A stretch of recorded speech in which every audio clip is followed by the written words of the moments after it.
اور پھر اس نے ایک راستہ چن لیا۔ نظر ثانیہ وہ صبح ہی جو واقعہ ہوا تھا، چنانچہ اس نے ترکیب سوچی، وہ دوسری فائدہ مند تھی۔ اس کی مہم جوئی کا بھی شوق پورا ہو جاتا اور اسے ماحول سے فرار بھی مل جاتا۔ اس نے فیصلہ کیا کہ وہ ایک موٹر لانچ پر دنیا کا سفر طے کرے گا، اور اس کے اس فیصلے پر اس کا باپ بہت چراغ پا ہوا۔ تب اس نے دوسری تجویز پیش کر دی۔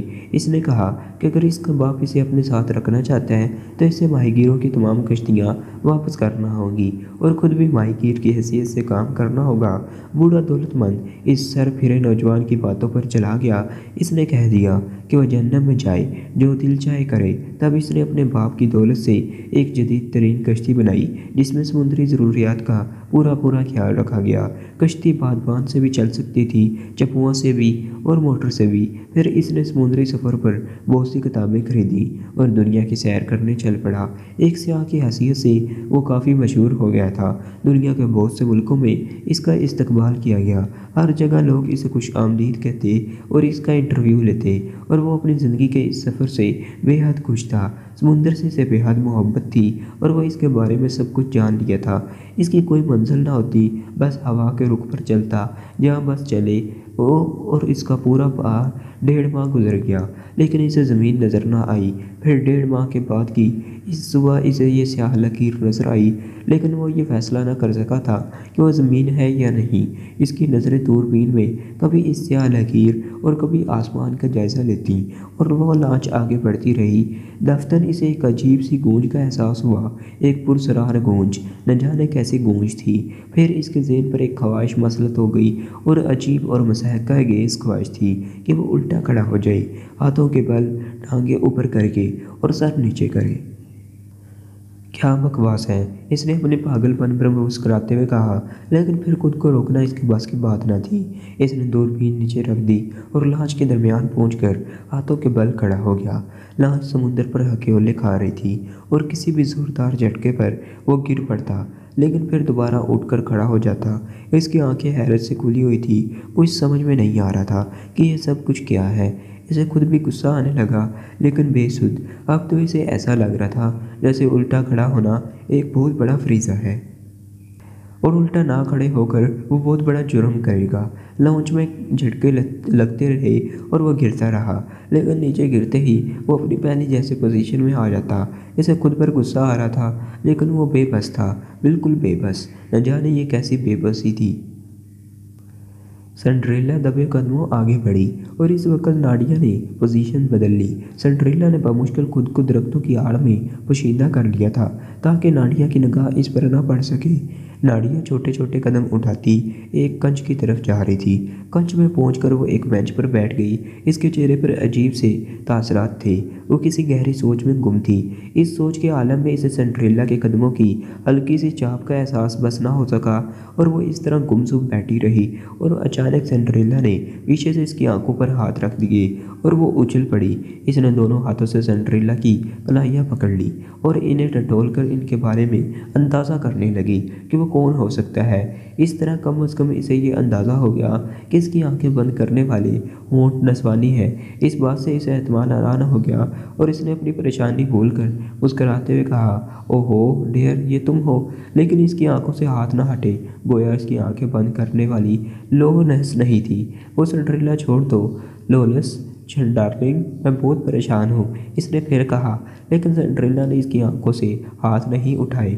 البتہ ہاتھ اس طرح رکھے ہوئے وہ ناڈیا کے سامنے آ گئی، اور اس نے جھک کر اس کے ہونٹوں پر ہونٹ رکھ دیے۔ ناڈیا نے جلدی سے اس کا چہرہ اپنے ہاتھوں میں لے لیا۔ اسے اف! اس نے طاقت سے سنڈریلا کے دونوں ہاتھ آنکھوں سے ہٹا دیے اور پھر اٹھ کر اس سے لپٹ گئی۔ ارے سنڈریلا، تم کب واپس آئی؟ وہ خوشی سے دیوانی ہو کر اس کے چہرے پر چھائے ہوئے نور و فکر کے بادل ایک دم سرک گئے، اور وہ بے حد خوش نظر آنے لگی۔ ابھی آئی ہوں، تم مجھے پہچان بھی نہ سکی؟ سنڈریلا نے مصنوعی خفتگی سے کہا، ارے تمہارے آنے کا کوئی گمان میں نہیں تھا، تم تو اچانک ہی نازل ہوئی ہو۔ البتہ میں تمہاری حرکت سے تمہیں ضرور پہچان گئی تھی، ناڈیا نے کہا۔ نہیں، ہونٹوں کو چومنے والی حرکت سے؟ سنڈریلا نے پوچھا، اور ناڈیا نے ایک ادا سے گردن ہلا دی۔ نہیں، کیا مطلب؟ یہ حرکت میرے علاوہ آج تک کسی اور نے نہیں کی، سب تیری طرح پاگل تھوڑی ہی ہیں، ناڈیا نے کہا۔ ارے میرا مطلب ہے کسی لڑکی نے نہ سہی کسی دل چلے نہیں سہی، یہ تو ناممکن ہے کہ ابھی تک کوئی تیرا گھائل ہی نہیں ہوا، پھر فضول باتوں پر اتر آئی ہو۔ اس کے علاوہ کوئی کام ہے تجھے؟ ناڈیا نے اس کے پیٹ پر دھول جماتے ہوئے کہا۔ یہ کام بھی تو تیرے سامنے آنے کے بعد ہی یاد آتا ہے، مجھے تو خطرہ ہے ناڈیا، کسی دن تیرے سامنے میری جنس بھی نہ بدل جائے۔ یقین کرنا، کسی لڑکے ہی کی طرح تجھ پر عاشق ہوں میں، عاشق کی بہن اندر چل اندر، ناڈیا نے ہنستے ہوئے کہا، اور پھر وہ سنڈریلا کو گھسیٹتے ہوئے عمارت میں جانے لگی۔ انکل ڈارس کے کیا حال ہیں؟ کچھ نہیں، حالات پہلے سے بھی زیادہ بگڑ چکے ہیں، اب وہ کبھی ہوش میں آتے ہیں، ورنہ عام طور پر بہکی باتیں کرتے رہتے ہیں۔ تم نے کسی ڈاکٹر سے رجوع نہیں کیا؟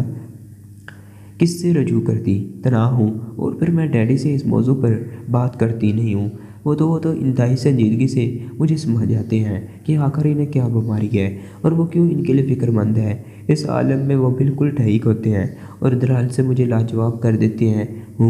سنڈریلا نے ایک گہری سانس لی، دونوں عمارت کے ایک کونے میں پہنچ گئی تھی، پھر وہ صوفے پر بیٹھ گئی، اور پھر سنڈریلا نے کہا، میں اس بار اپنے ڈیڈی سے بات کروں گی، ان سے کہوں گی کہ وہ انکل ڈارس کے سلسلے میں کسی سے بات کریں۔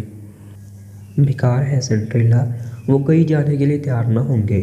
سنڈریلا پھر کچھ دیر خاموش رہی اور بولی، تمہاری شادی کے بارے میں ان کا کیا خیال ہے؟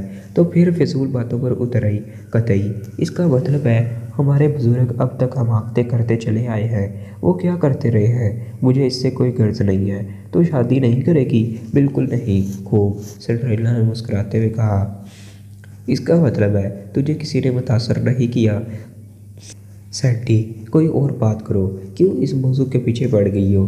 ناڈیا نے اتائے ہوئے لہجے میں کہا، پھر کیا بات کروں؟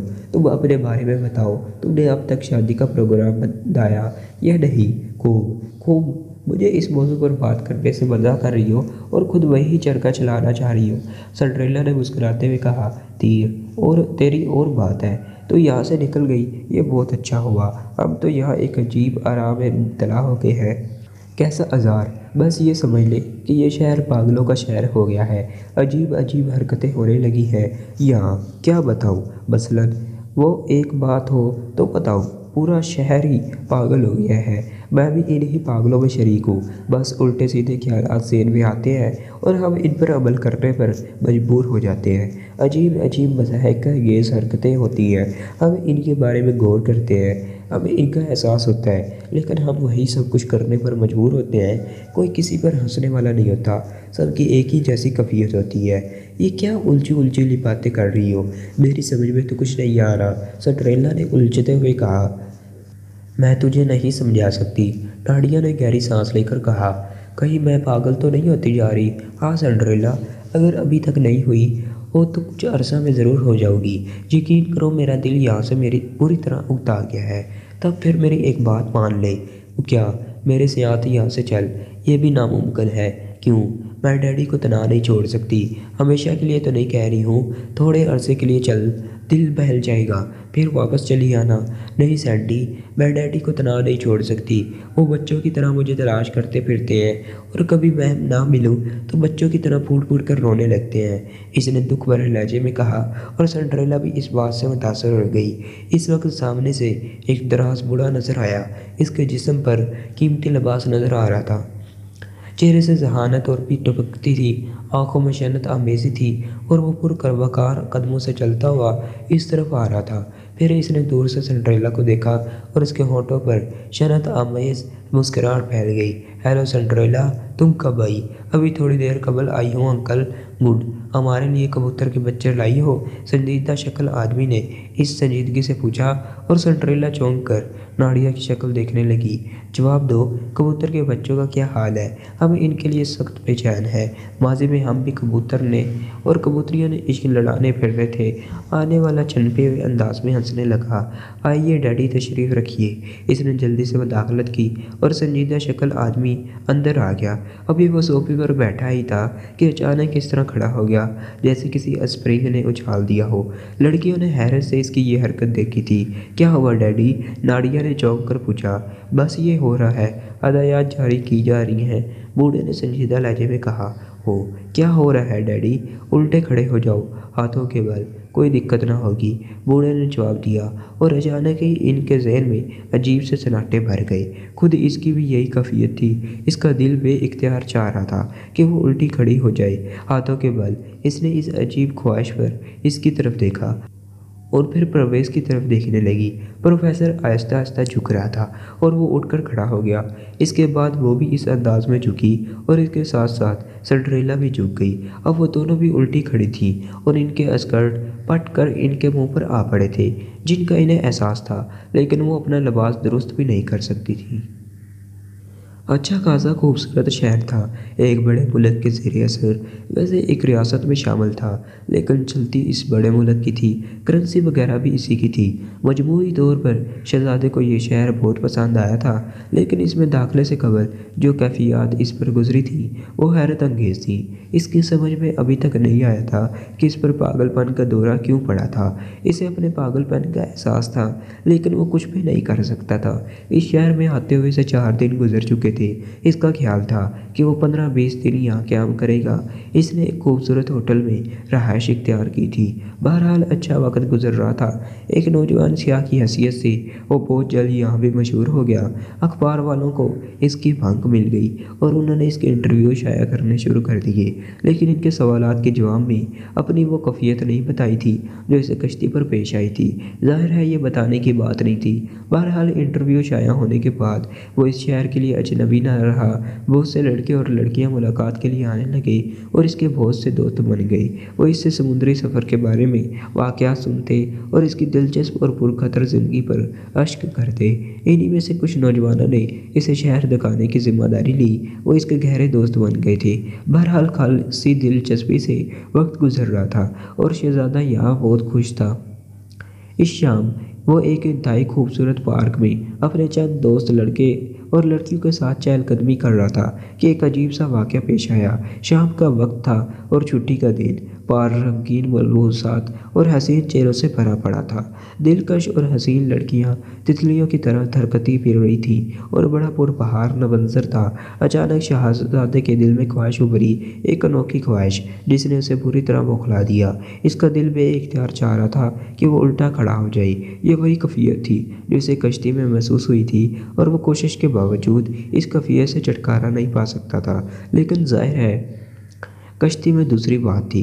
وہ سمندر میں تنہا تھا، اسے دیکھنے والا کوئی نہیں تھا اور وہاں وہ الٹا کھڑا ہو گیا تھا اور یہ بات صرف وہی ہی جانتا تھا۔ اب وہ اگر اس کیفیت سے چھٹکارا نہ پا سکا اور اپنی اس عجیب و غریب خواہش پر عمل کر بیٹھا تو کیا ہوگا؟ شہزادہ بہت زیادہ بدحواس ہو گیا تھا۔ اس کے چہرے پر ہوائیاں اڑنے لگیں اور اس نے بوکھلائے ہوئے انداز میں اپنے دوستوں کی طرف دیکھا۔ اس پر ہجوم پارک میں اس کی یہ حرکت ڈوب مرنے کی قابل ہوگی، لیکن پھر اسے ایک اور عجیب سا احساس ہوا۔ اس نے محسوس کیا جیسے کائنات کی گردش رک گئی ہے۔ پارک میں چہل قدمی کرتے ہوئے لوگ بے جان ہو گئے ہوں، سب کے سب پتھر بن گئے ہوں۔ اس کے دوستوں کا بھی یہی حال تھا۔ اس وقت اس کے ساتھ 3 مقامی لڑکے اور 2 لڑکیاں تھیں۔ لڑکیاں بے حد خوبصورت اور مہذب تھیں، انتہائی شائستہ مزاج کی حامل۔ وہ ان لڑکیوں سے بے حد متاثر تھا اور ابھی تک اس نے ان دونوں لڑکیوں میں ایسی کوئی بات نہیں دیکھی تھی جو معیار سے گری ہوئی ہو۔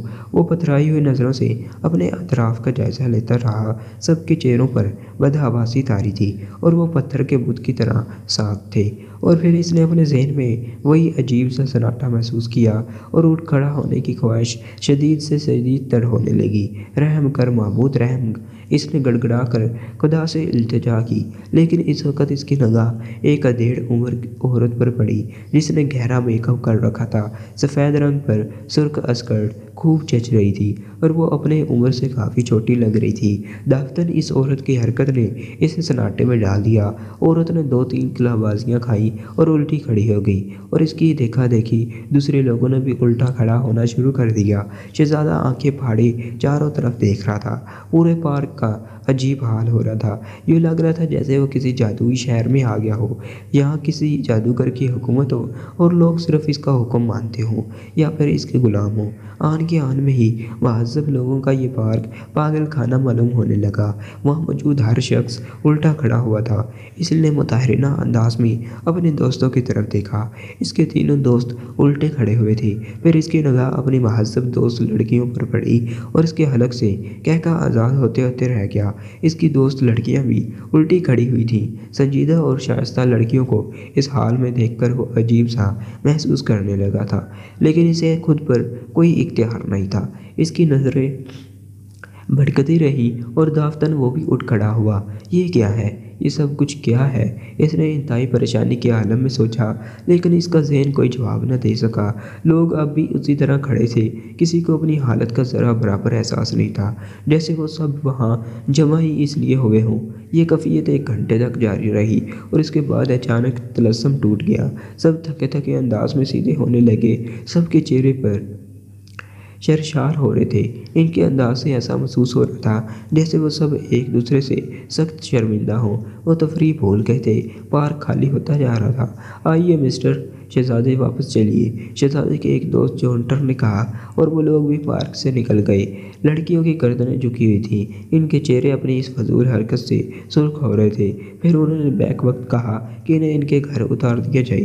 میرے ساتھ ایک کپ کافی نہیں پیئیں گی مس لینا؟ اور آپ بھی مس؟ شہزادے نے دونوں لڑکیوں سے کہا۔ سوری، پھر صحیح مسٹر شہزادے، لڑکیوں نے کہا، اور پھر ان کی خواہش کے مطابق گھر اتار دیا گیا۔ سب خاموش تھے، پریشان تھے، لیکن بات کسی ایک کی نہ تھی۔ شہزادے نے بامشکل تمام اپنے دوستوں کو اس بات پر راضی کیا کہ وہ ان کے ساتھ ہوٹل چلیں۔ ہوٹل پہنچ کر اس نے ویٹر کو بلا کر کافی طلب کی، اور پھر کافی کی گھونٹ لیتے ہوئے شہزادے نے کہا، بلا شک و شبہ ماحول ہمارے اختیار میں نہ تھا، اور نہ ہی ہم میں سے کوئی اپنی خواہش پر الٹا کھڑا ہوا تھا۔ جب سب ایک ہی مرض میں گرفتار ہو گئے تو پھر شرمندگی کیسی؟ بے شک، جونس بھی کسی ہنسی کے ساتھ بولا، لیکن بعض اوقات یہ حادثات عجیب و غریب تکلیف میں مبتلا کر دیتے ہیں۔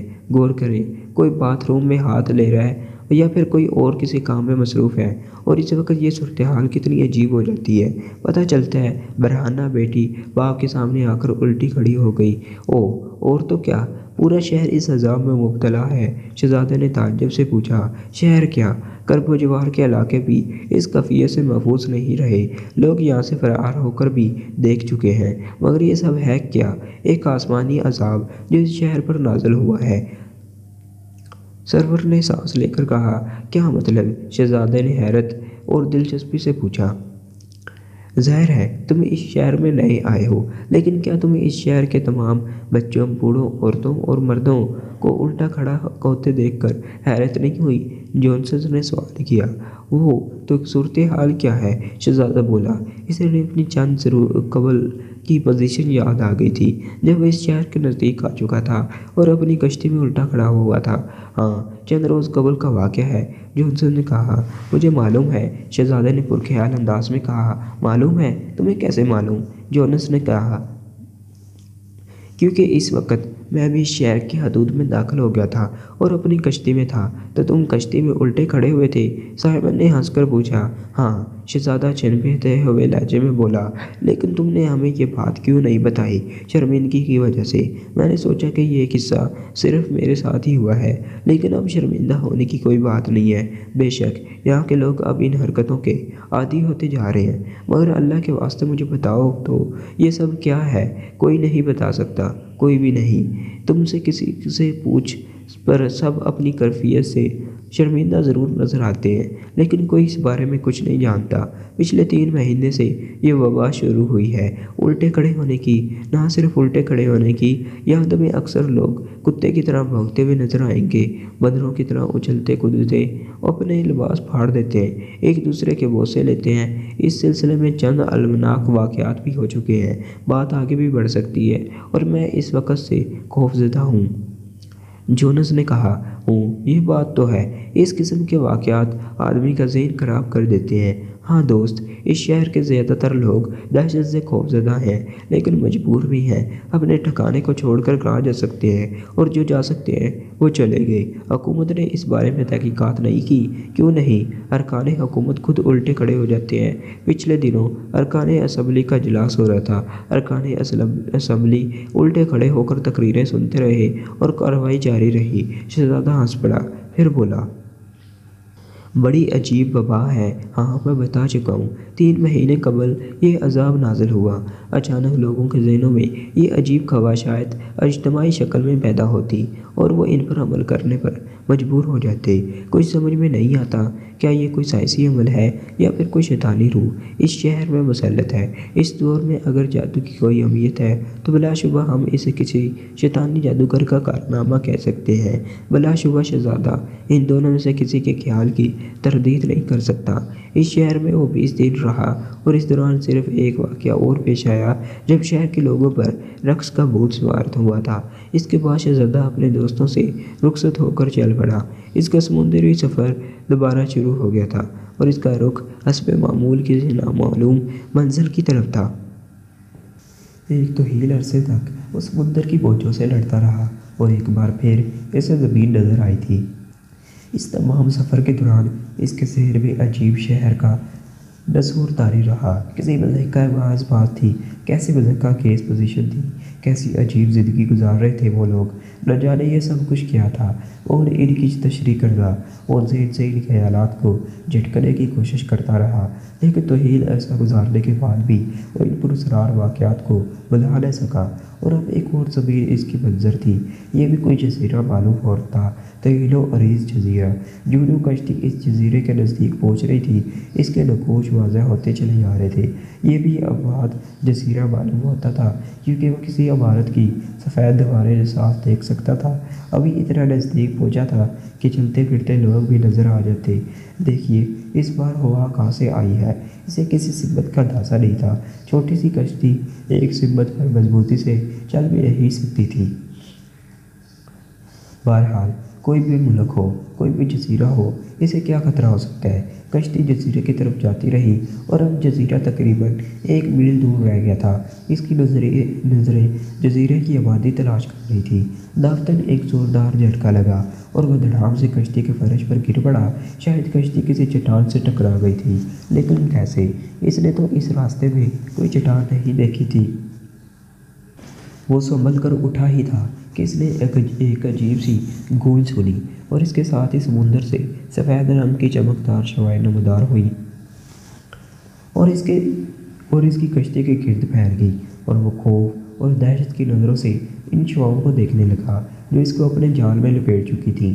اور پھر ان شعاعوں سے ایک آواز ابھری، جس جگہ اور جس پوزیشن میں ہو اسی طرح رکے رہو، اگر تم نے کوئی حرکت کی تو زندگی نہ بچا سکو گے۔ زبان انگریزی تھی اور لہجہ غیر ملکی۔ وہ چاروں طرف دیکھنے لگا، اس سے بڑا علم ہے ان لہروں سے آواز کہاں سے آئی۔ بہرحال اس نے ہدایات پر عمل کیا۔ لہریں اس کے چاروں طرف گردش کرتی رہی، پھر ان میں باریک باریک چمکدار نقطے پیدا ہو گئے اور ان کی چمک سے آنکھیں ذخیرہ ہو گئیں۔ شکریہ، وہی آواز ابھری۔ اپنے بارے میں بتاؤ، تم کون ہو اور کہاں سے بول رہے ہو؟ شہزادے نے آواز قابو میں رکھ کر پوچھا۔ میرے بارے میں بھی جان جاؤ گے دوست؟ پہلے اپنے بارے میں سب کچھ بتا دو۔ میرا نام شہزادہ ہے، ایک مشرقی ملک کا باشندہ ہوں، اپنے بوٹ پر دنیا کی سیر کر رہا ہوں۔ سمندر کی لہریں سوار اس طرف رخ کر لیا ہے، بس بے ضرر انسان ہوں اور کسی کو نقصان پہنچانے کا تو ارادہ رکھتا نہیں ہوں اور نہ ذرائع رکھتا ہوں۔ دوسری طرف خاموشی چھائی رہی، پھر وہی آواز ابھری۔ ایک بار پھر شکریہ، تمہیں اس جزیرے پر خوش آمدید کہا جا سکتا ہے۔ خود کو سنبھالو، میں تمہیں یہاں بلا رہا ہوں۔ اور اس کے ساتھ ہی اچانک لہروں کا جال ختم ہونے لگا۔ شہزادہ اس جال کو سمیٹے ہوئے دیکھ رہا تھا اور پھر اچانک اس کے جسم کو ایک اور جھٹکا لگا۔ اس کی کشتی تیز رفتاری سے آگے بڑھ رہی تھی اور شہزادے کی سمجھ میں نہیں آ رہا تھا کہ یہ کون سی قوت ہے جو کشتی کو تیز رفتاری سے کھینچ رہی ہے۔ جزیرے کی زمین تیزی سے قریب آتی جا رہی تھی اور پھر ایک جھٹکے سے وہ جزیرے پر پہنچ گیا۔ اس کی حیران نظریں جزیرے کی بلند ریت کا جائزہ لے رہی تھی۔ پھر بلندی سے اسے ایک سر نظر آیا۔ وہ چونک کر اس سر کو دیکھنے لگا اور پھر اس کی آنکھیں شدید حیرت سے اسے لینے لگیں۔ یہ سر کسی انسان کا نہ تھا، بلکہ یہ آئینی انسان تھا، فولاد کا دیو، جو اب جزیرے کی بلندی پر پوری طرح مسلط تھا۔ اس کے ہاتھ میں عجیب ساخت کی مارٹر نما گن بھی تھی۔ پھر ریت کی بلندی پر جیسے بے شمار انسان جمع ہو گئے جو ایک لائن سے کھڑے تھے اور شہزادے کے جسم کے مسامات نے پسینہ چھوڑ دیا۔ وہ بے حد دہشت زدہ ہو گیا تھا۔ یہ کون سی دنیا ہے؟ یہ کیا جزیرہ ہے؟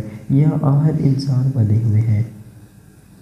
آخر وہ کسی شیطانی چکر میں پھنس گیا ہے۔ پہلے وہ شہر جا کے لوگ الٹے کھڑے ہو جاتے، سڑکوں پر بھرنا ہو جاتے اور نہ جانے کیا کیا حرکتیں کرتے، اور اب یہ آئینی انسان وہ کئی صدمات کی دنیا میں تو نہیں لوٹ آیا۔ پھر یہ سب کچھ کیا ہے، وہ سوچ رہا تھا۔ پھر اس نے روبوٹوں کی قطار ایک طرف سرکتیں دیکھی۔ ان کے درمیان ایک انسان نظر آیا، ایک انتہائی پختہ قد انسان جو ان دیو ہیکل روبوٹوں کے درمیان ایک بہنا معلوم ہو رہا تھا۔ گویا یہ صرف آٹھ لوگوں کا جزیرہ نہیں ہے بلکہ یہ انسان بھی بستے ہیں، شہزادے نے سوچا، اور پھر وہ کود کر بورڈ سے اتر آیا۔ بونا اسے اشارے سے اوپر بلا رہا تھا۔ شہزادہ جھکتے ہوئے اوپر اٹھنے لگا۔ آئینی رپورٹ پیچھے ہٹ رہے تھے، اور جب شہزادے بونے کے پاس پہنچا تو رپورٹ کافی پیچھے جا چکے تھے۔ البتہ پوستہ ایک آمد وہی کھڑا رہ گیا تھا۔ شہزادے نے غور سے اسے دیکھا۔ وہ ایک تراش قسم کے قیمتی سوٹ میں ملبوس تھا اور اس کے ہونٹوں پر نرم مسکراہٹ تھی۔ ہیلو، پستہ قد آدم انسان نے مسکراتے ہوئے کہا۔ ہیلو، شہزادے نے بھی حیرت سے چاروں طرف دیکھتے ہوئے جواب دیا۔ پورے جزیرے پر صرف ایک عمارت نظر آ رہی تھی، آئین انسان اب دور چلے گئے تھے۔ میں بحیثیت میزبان تمہیں خوش آمدید کہتا ہوں، پستہ قد نے مسکراتے ہوئے کہا۔ اس بار اس نے اردو زبان استعمال کی تھی، جس پر شہزادے کو مزید حیرت ہوئی۔ شکریہ، اس نے جواب دیا۔ میرا نام لیک ہے، لوگ مجھے کرنل لیک کے نام سے جانتے ہیں۔ آپ سے ملاقات کر کے خوشی ہوئی۔ میں شہزادہ ہوں، صرف نام کا شہزادہ، اور میں ایک ماہی کا لڑکا ہوں۔ میرا باپ بہت کاسب تھا اور میں اس کی دولت کا تھوڑا سا حصہ حاصل کر کے دنیا کی سیر کر رہا ہوں۔ خوب، آؤ، کرنل نے مسکراتے ہوئے کہا۔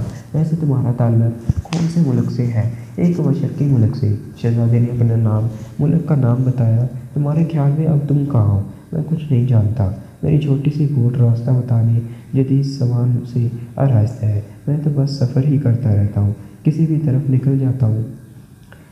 بہرحال تم مشرق کے ہی ایک ملک میں ہو۔ میرے لیے یہ دلچسپ اطلاع ہے۔ میرا ملک یہاں سے کتنی دور ہے؟ بالکل قریب، کرنل لیک نے جواب دیا، اور جب انہوں نے اس ملک کا نام بتایا تو شہزادے نے حیرت سے آنکھیں پھاڑ کر کہا، مجھے تو یہ حیرت ہوئی ہے، لیکن آپ تو اس ملک کے باشندے معلوم نہیں ہوتے، اور یہ جزیرہ، یہ آئین انسان، وہ سفید چوہے جنہوں نے میری کشتیوں کو گھیر لیا تھا، اور پھر کشتی کا اس برق رفتاری سے دوڑنا، وہ سب کیا تھا؟ سب کھیل، یہ ایک سائنسدان کا کارنامہ ہے۔ شاید تم نے اپنے وطن میں پروفیسر محمود ناصر افریدی کا نام سنا ہو۔ ناصر افریدی شہزادے کے منہ سے نکلا، اور وہ تصویر حیرت بن گیا۔ راوی آج کل مونگ پھلیاں بیچتا ہے؟ کیا مطلب؟ ناصر نے مسکراتے ہوئے کہا۔ مونگ پھلیوں کا مطلب صرف مونگ پھلی ہی ہوتا ہے، سکندر اعظم نہیں ہوتا۔ لیکن راوی نے مونگ پھلیاں کیوں بیچنا شروع کر دی؟ چین کرتے کرتے تنگ آ گیا تھا۔ میں اسے دھندھا بتا سکتا ہوں۔ بتاؤ یار۔ مونگ پھلیوں کا کاروبار بھی ہلکا پڑ گیا ہے۔ عمران کی بیزار سی آواز سنائی دی۔ فون پر نہیں بتایا جا سکتا، ناصر نے مسکراتے ہوئے کہا۔ تب میں پھر اسے تمہارے پاس بھیج دیتا ہوں۔ کہاں سے بول رہے ہو؟ مینڈوئی کابج سے۔ مگر سنیے، راوی کا اس کا کاروبار کرنے دیجیے، یا آپ خود تشریف لے آئیے۔ تشریف وغیرہ کا بوجھ مجھ سے برداشت نہیں ہو سکتا۔ البتہ کہو تو میں اکیلا آ سکتا ہوں۔ چلیے، اکیلے ہی آ جائیے، ناصر نے مسکراتے ہوئے کہا، اور دوسری طرف سے فون بند ہونے کے بعد خود بھی ریسیور رکھ دیا۔ بڑے میاں بے تعلق سے ایک کونے میں بیٹھے رسالہ دیکھ رہے تھے۔ انکل، ناصر نے بڑی محبت سے مخاطب کیا، اور بڑے میاں چونک کر اسے دیکھنے لگے۔ کیا بات ہے، آج کل آپ بڑے اداس ہیں؟ ہاں، بڑے میاں نے جواب دیا۔ کیوں؟ بس مجھے اپنے بڑھاپے کا احساس ہو چلا ہے، سوچ رہا ہوں اب گوشتہ نشین ہو جاؤں۔ ارے یہ احساس کب اور کیسے ہوا؟ ناصر نے دلچسپی سے پوچھا۔ بس اب تک اس احساس کو فرمائش کیا ہوا تھا، لیکن ایک دن ضرور اپنی شخصیت کا تجزیہ کیا اور اندازہ لگا لیا کہ بس تمہارے اور دوسرے لوگوں کی نظروں میں ذلیل خوار ہوں۔ ایسی کوئی بات نہیں انکل، کون آپ کو ذلیل کہتا ہے؟ ناصر نے کہا۔ نہ کہے دوسری بات، البتہ ذہنی طور پر خیر چھوڑو ان باتوں کو۔ میں خود کو بدل رہا ہوں، مجھے بتاتے رہو کہاں تک کامیاب ہوتا ہوں۔ اگر کہیں لڑکھڑانے لگوں تو سنبھال لینا، یہ تمہارا فرض بھی ہے، اور میں سمجھتا ہوں انسانیت بھی۔ خوب، ناصر نے حیرت سے دیکھتے ہوئے کہا۔ بہرحال یہ ایک اچھا قدم ہے، لیکن اس میں اداس ہونے کی کون سی بات ہے؟ بڑھاپے کے احساس نے پریشانی پیدا کر دی ہے۔ ٹھیک ہو جاؤں گا، لیکن آپ خود کو برا کیوں سمجھتے ہیں؟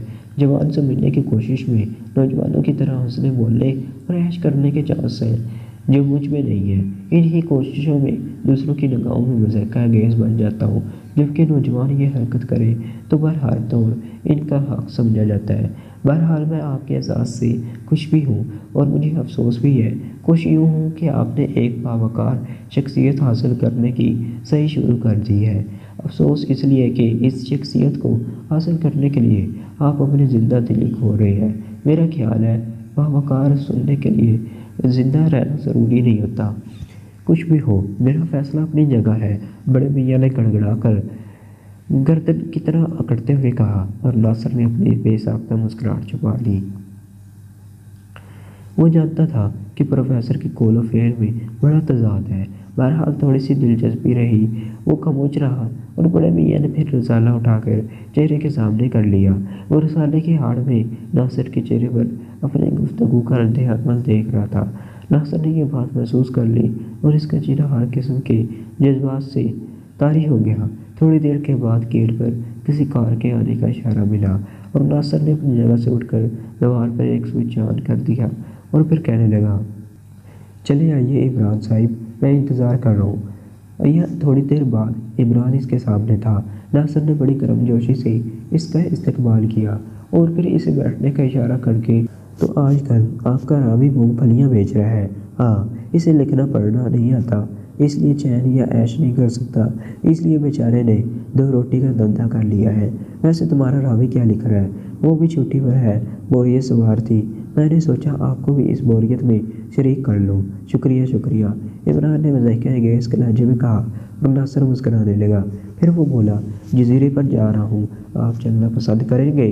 جب بوریت ہونا ہو تو پسند اور ناپسند کا کیا سوال، جس چیز میں پسند شامل ہو جائے اس میں بوریت کہاں رہتی ہے۔ خوب۔ دراصل کرنل لیک نے ایک مسلمان مہمان کی آمد کی اطلاع دی ہے، ایک سمندری مہمان کی آمد کی اطلاع۔ سمندری مہمان، وہ سمندر کے راستے آیا ہے، پڑوسی ملک کا باشندہ ہے، اتفاقیہ طور پر ادھر آ نکلا۔ کرنل کا کہنا ہے کہ بظاہر وہ کوئی خاص اندازہ نہیں لگا سکے اور ایسا ہی لگتا ہے جیسے وہ اتفاقیہ طور پر ادھر آ نکلا ہو۔ بہرحال ان کی خواہش ہے کہ میں بھی اسے دیکھ لوں، اور آپ جانتے ہیں کہ انسان شناسی کے بارے میں مجھے اتنا تجربہ نہیں ہے جتنا آپ کو ہے۔ الحمدللہ الحمدللہ، عمران نے فرصت کے ساتھ کہا اور ناصر ہنس پڑا۔ عمران کی آنکھیں اس بڑے میاں کی طرف دیکھ رہا تھا جو اس قائم گفتگو سے لا تعلق بنے بیٹھے ہوئے تھے۔ ان کا کیا خیال ہے؟ عمران نے آنکھ کے اشارے سے پروفیسر کے بارے میں کہا۔ وہ انکل کسی خاص مضمون میں کھوئے ہوئے تھے شاید، ناصر نے کہا اور بڑے میاں نے چونکنے کی اداکاری کی۔ پھر وہ بڑی بے نیازی سے مسکرائے اور ایک انگڑائی لیتے ہوئے کہا، تم لوگ ذاتی گفتگو میں مصروف تھے اور پھر عمران صاحب بھی میری طرف متوجہ نہیں ہوئے، اس لیے میں نے سوچا کہ مداخلت بے حد مناسب رہے گی۔ عمران نے چونک کر بڑے میاں کی شکل دیکھی۔ بڑے میاں بڑی محبت آمیز لہجے میں مسکرا رہے تھے۔ عمران کھوپڑی چلانے لگا۔ پروفیسر کی ڈمی، اس نے ساری انداز میں ناصر کی طرف دیکھا۔ ڈمی نہیں، خود پروفیسر ہے، ناصر نے کہا۔ ناممکن۔ عمران اپنی جگہ سے اٹھ گیا اور پھر اس نے پروفیسر کے قریب جا کر انہیں غور سے دیکھنا شروع کر دیا۔ چاروں طرف سے دیکھنے کے بعد وہ مطمئنہ انداز میں بولا، کمال ہے ناصر، واقعی کمال ہے، یہ تمہارے عظیم شاہکار ہے۔ اگر خود پروفیسر بھی اس رپورٹ کو دیکھیں تو شبہ نہیں کر سکتے کہ ان کے علاوہ اور ہے۔ بس اب شرارت بند کرو، کام کی بات کرو۔ بڑے میاں بدستور مسکراتے ہوئے بولے اور خود ناصر بھی حیران ہوتے ہوئے بغیر نہ رہ سکا۔ در حقیقت بڑے میاں کمال سبق سے کام لے رہے تھے، ورنہ اتنی دیر میں سب سنجیدگی وغیرہ کو پہاڑ میں چونک کر مرنے مارنے پر تیار ہو جاتے۔ خوب خوب، عمران نے مطمئنہ انداز میں کہا اور ناصر اپنی جگہ سے کھڑا ہو گیا۔ اب بس ہمارے ساتھ چل رہے ہیں انکل، اس نے بڑے میاں سے پوچھا۔ اگر تم حکم دو تو میں کیسے انکار کر سکتا ہوں، بڑے میاں نے سعادت مندی سے کہا۔ تو پھر آئیے، ناصر نے کہا اور بڑے میاں اپنی جگہ سے اٹھ گئے۔ تھوڑی دیر کے بعد وہ تینوں ہیلی کاپٹر میں جزیرے کی طرف جا رہے تھے۔ تو دوستو، اس کے ساتھ ہی ناول کا پہلا حصہ یہیں ختم ہوتا ہے، لیکن دوستو ٹھہریے، کیا یہ عمران کا ہی کوئی منصوبہ تھا جو اس نے اپنا ایک نیا تجربہ ایجاد کر کے ان شہروں پر آزمانا شروع کر دیا تھا، یا پھر واقعی یہ کوئی آسمانی عذاب تھا یا نہیں؟ یہ سب کچھ جاننے کے لیے دیکھیے اس ناول کا اگلا حصہ صرف اور صرف اردو صفحہ چینل پر، اور اس کے لیے چینل کو سبسکرائب کر لیں اور بیل کو ضرور پریس کر دیں۔ شکریہ اینڈ اللہ حافظ۔